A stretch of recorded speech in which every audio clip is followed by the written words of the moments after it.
फूलवा नाम का एक गांव था। उस गांव के पास में ही एक घना जंगल भी था। जंगल में एक गुफा थी। उस गुफा में एक चुड़ैल रहती थी जो बहुत डरावनी तो थी ही, साथ ही में वो बहुत बड़ी और विशाल थी। वो चुड़ैल जंगली जानवरों को मारकर खाती थी, पर एक दिन जानवरों को खाने से भी भूख नहीं मिटी तो गांव में आ गई इंसानों को खाने के लिए। अरे अपनी जान बचाओ, हमारे गांव में चुड़ैल आ गई है। तभी वो चुड़ैल मनीष को पकड़ लेती है।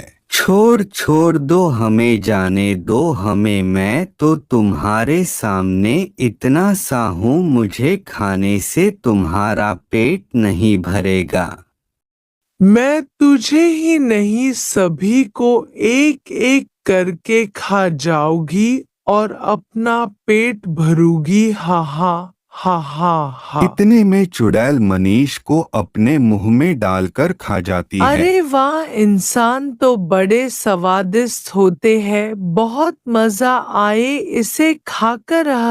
पर ये तो मेरी डार में ही अटक गया है। इसे खाकर मेरी भूख और बढ़ गई। अजी ए चुड़ैल मनीष भाई को खा गई क्या? अभी एक एक करके सभी को खा जाएगी। जब तक हम अपने घर में छिपे हैं वो हमारा कुछ नहीं कर पाएगी। ये खिड़की बंद करो और अंदर चलो। तुम लोग अपने आप आओगे मेरे पास या मैं खुद खा लूं तुम सबको? तभी चुड़ैल को वहाँ खुटे में घोड़ा बंदी दिखाई देती है। ठीक है, अगर तुम नहीं आओगे तो मैं इन्हें ही खाकर अपना पेट भर लेती हूँ। चुड़ैल राम सकल की घोड़ा उठा उठा कर खाने लगती है। एक एक करके वो सभी घोड़ा खा जाती है। अभी तो मेरा पेट भर गया है, मैं जा रही हूँ, पर कल फिर आओगी। फिर चुड़ैल वहाँ से चली जाती है। हाय रे, ये मैं तो लूट गया, बर्बाद हो गया। ओ चुड़ैल मेरी सारी घोड़ों को खा गई। ये ओ चुड़ैल ये बोलकर गई है कि वो कल फिर आएगी यहाँ। रात भर चुड़ैल की डर से कोई भी गांव वाला नहीं सोता। सुबह होती है, सभी अपने अपने घर में छिपकर बैठे थे। तभी गांव में फिर से चुड़ैल आ जाती है। भागो भागो चुड़ैल आ गई। चुड़ैल फिर से गांव में। चुड़ैल मेरे हाथों से बचकर कोई भी नहीं जा सकता है। ओ चुड़ैल, तुम गांव वालों को क्यों दुखी करती हो? अब मैं अपनी पूरी जिंदगी पूरी जी चुका हूँ, तो इन सबको छोड़ दे और मुझे खा ले। मुझे जवान और बूढ़े से कोई मतलब नहीं है, मुझे तो बस इंसान का मांस खाना है। झट से उस बुजुर्ग को उठाकर खा जाती है।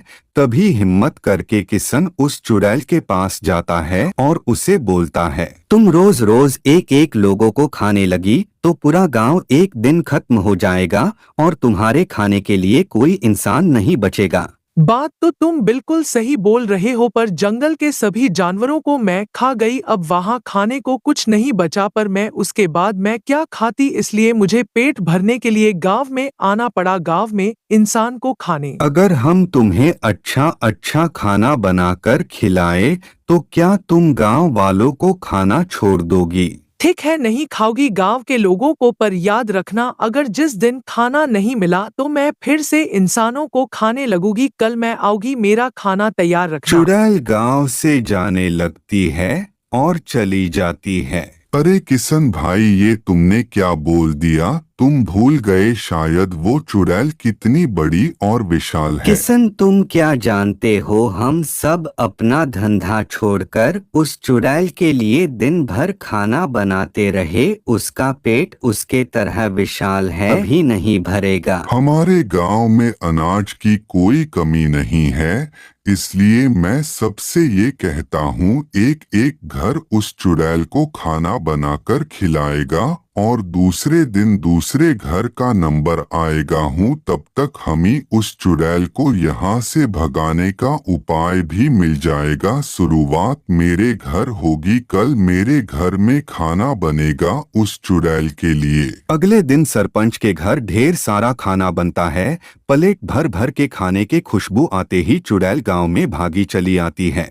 खुशबू तो बहुत अच्छी आ रही है, जल्दी लाओ मेरा खाना। हाँ, खुशबू तो बहुत अच्छी आ रही है, फिर देर किस बात की, जल्दी लाओ मेरा खाना। कुछ लोग मिलकर सारा खाना उस चुड़ैल के सामने रख देते हैं। खाना देखते ही चुड़ैल खाने पर टूट पड़ती है और थोड़े देर में सारा खत्म भी कर देती है। आहा आहा, मजा आया। अगले दिन किशन ने अपने घर को चुना चुड़ैल के लिए खाना बनाने को। चुड़ैल अगले दिन फिर आई और खाना खाकर चली गई। ऐसे ही कई दिन बीत गई। चुड़ैल रोज आती और खाना खाकर चली जाती। सरपंच जी, हमारे घर का अनाज धीरे धीरे खत्म होने लगा है। अगर अनाज ही नहीं रहेगा तो हम अपने बीबी और बच्चे का पेट कैसे भरेंगे? भूखे पेट तड़न तड़प के मरने से अच्छा कि हम उस चुड़ैल की हाथों ही मर जाए। अगले दिन चुड़ैल गांव में फिर से आती है। खाना न मिलने से उसे बहुत गुस्सा आता है। गांव में अनाज खत्म होने लगा है और तुम्हारा भूख दिन पर दिन बढ़ती जा रही है। मैंने तुम सबको पहले ही बोल दिया था ना, अगर मुझे जिस खाना नहीं मिला तो मैं फिर से इंसानों को खाने लगूंगी। चुड़ैल लोगों को उठा उठाकर फेंकने लगती है। तभी वहाँ सरपंच का पोता रोहन आ जाता है। रुक जाओ चुड़ैल।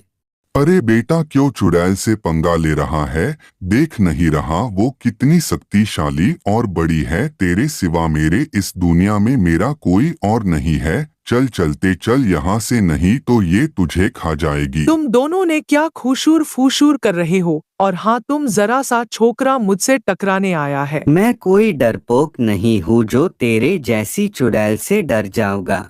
तू तो वाकई हिम्मत वाला है, तुझे खाने से जरूर 2 गुनी ताकत आ जाएगी। आजा आजा फिर मेरे हाथों में। चुड़ैल रोहन को अपने बड़े बड़े हाथों से उठा लेती है।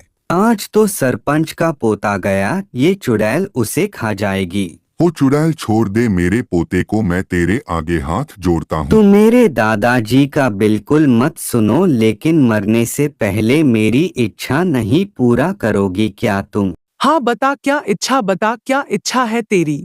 मुझे तुमसे बस एक बात पूछनी थी। तुम इतनी बड़ी हो, तुम गांव में आती हो, लोगों को मारकर चली जाती हो, अपनी घर ही जाती होगी। मुझे मारने से पहले तुम्हारी घर देखना है एक बार। मैं तो एक गुफा में रहती हूँ और मेरा आकार छोटा भी हो सकता है और बड़ा भी हो सकता हूँ। मुझ में आकार बदलने का शक्ति है। तो तुम और भी छोटा हो सकती हो।